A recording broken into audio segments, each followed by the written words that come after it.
Hai hai hai, selamat bertemu kembali dalam channel The Power of Word, komunitas pencinta Sabda Allah.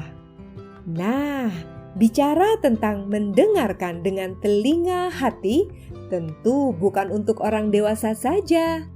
Pada suatu kesempatan, Cecilia Ira berbicara tentang topik ini kepada putri-putrinya, yaitu Alin dan Cila. Bagaimana seorang ibu membuka pengertian ini kepada anak-anaknya yang baru berusia 11 dan 9 tahun?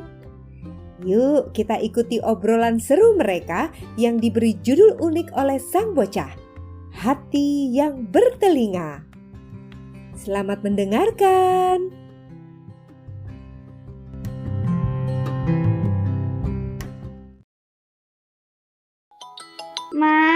Mama, ini HP-nya bunyi nih, Ma.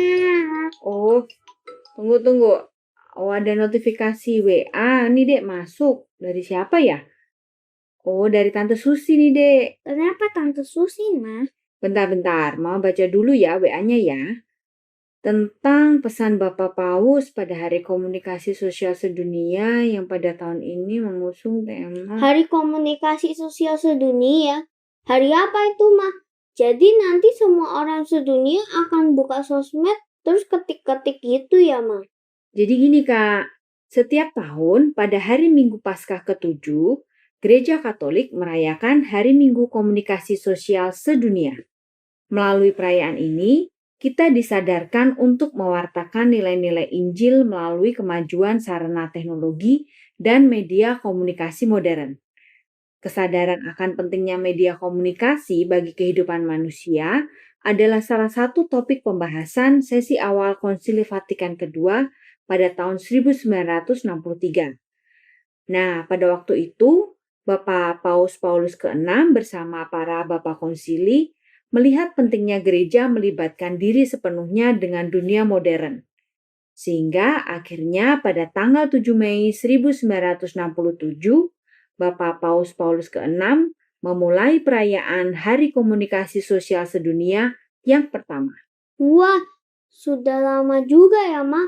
Jadi tahun ini sudah perayaan yang ke-56 ya, Ma? Betul.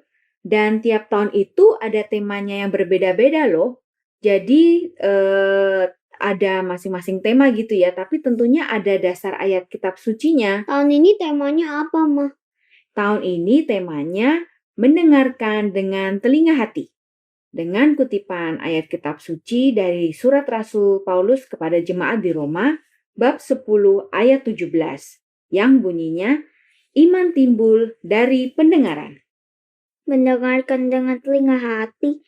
Jadi hatinya itu ada telinga di kiri kanan gitu ya, Ma? Atau telinganya berbentuk hati? Hush, kamu nih kebanyakan nonton film kartun SpongeBob ya? Hehehe, iya kan nontonnya sama kamu juga. Tapi mungkin ada benernya juga loh Kak yang dibilang adik. Nah, kalau di hatinya adik tuh ada telinga di kiri kanannya, kira-kira kalau mama panggil-panggil pada waktu adik main handphone, akan dijawab dengan sopan atau cemberut ya? Cemberut. Kan adik nggak suka diganggu kalau lagi main handphone, Ma. Ah, kamu juga sama aja kan? Tuh, berarti di hati kalian belum ada telinga di kiri dan kanannya. Kalau mendengarkan dengan telinga hati, berarti kalian mau memberikan waktu untuk benar-benar mendengar apa yang mama sampaikan, termasuk panggilan mama tadi. Tapi, Mah, kan aku lagi seru-serunya main game Cok-Boka. Iya, Mah, ini di YouTube Short, videonya juga lagi bagus-bagus. Berarti panggilan mama kurang seru dong dari game Stokaboka dan juga kurang bagus daripada video di YouTube ya? Ya nggak gitu juga sih, Ma.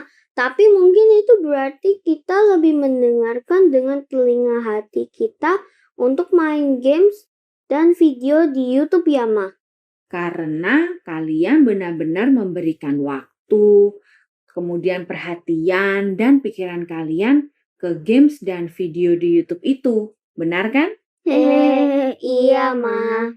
Nah, kalau kalian bisa mendengarkan dengan telinga hati untuk games dan video di YouTube, Berarti kalian juga bisa mendengarkan dengan telinga hati untuk hal-hal yang lainnya kan? Ya seharusnya bisa ya, Ma. Asal kita mau fokus memberikan waktu dan penuh perhatian untuk hal-hal yang lain tersebut ya kan, Ma? Betul sekali. Sama seperti kalau kalian di kelas tuh, sewaktu pelajaran. Miss atau Mister kalian kan sering bilangnya begini, "Kids, please listen carefully." Nah, bukan bilang, "Kids, hear carefully." What's the difference, Mama? To hear itu, Dek. Jadi kita cuma dengar ada suara yang masuk ke telinga. Tapi tidak sampai ke pikiran dan hati kita. Sedangkan kalau to listen itu berarti kita mendengarkan dengan penuh perhatian. Suara yang masuk ke telinga kita kemudian diolah with our hearts and our mind focusing on it. Jadi, kalian diajak tuh untuk mendengarkan dengan baik dan fokus pada pelajaran yang disampaikan oleh Miss atau Mister kalian. Supaya apa?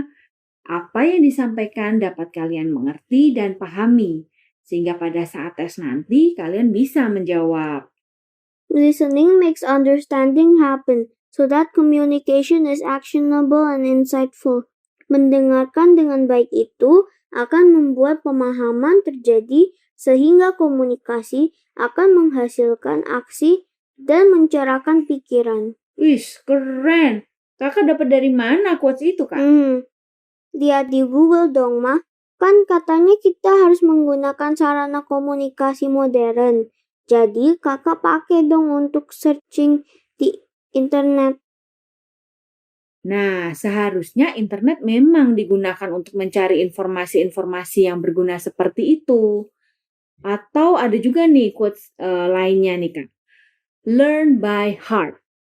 Karena hati itu merupakan pusat pikiran dan pengetahuan, ingatan dan perasaan, makanya sesuatu yang masuk ke dalam hati biasanya tidak akan mudah dilupakan. Jadi mulai sekarang kita harus belajar untuk lebih sering mendengarkan dengan telinga terus dimasukkan ke dalam hati dan bukan hanya cuma dengar aja gitu ya, Ma. Yes. Tidak hanya di kelas atau waktu kalian bermain dengan teman-teman ya, tapi juga di rumah, di gereja. Nah, kalau pada saat di gereja tuh, pada waktu ibadat sabda atau pada saat Romo membaca Injil maupun memberikan homili, kita juga harus mendengarkan dengan telinga hati kita. Jangan tidur. Supaya apa yang hendak disampaikan dapat benar-benar kita pahami dan menguatkan iman kita. Karena sesuai kata Rasul Paulus tadi kepada jemaat di Roma, iman timbul dari pendengaran. Pinter anak mama papa. Demikianlah persembahan The Power of Word kali ini. Terima kasih karena telah mendengarkan kami.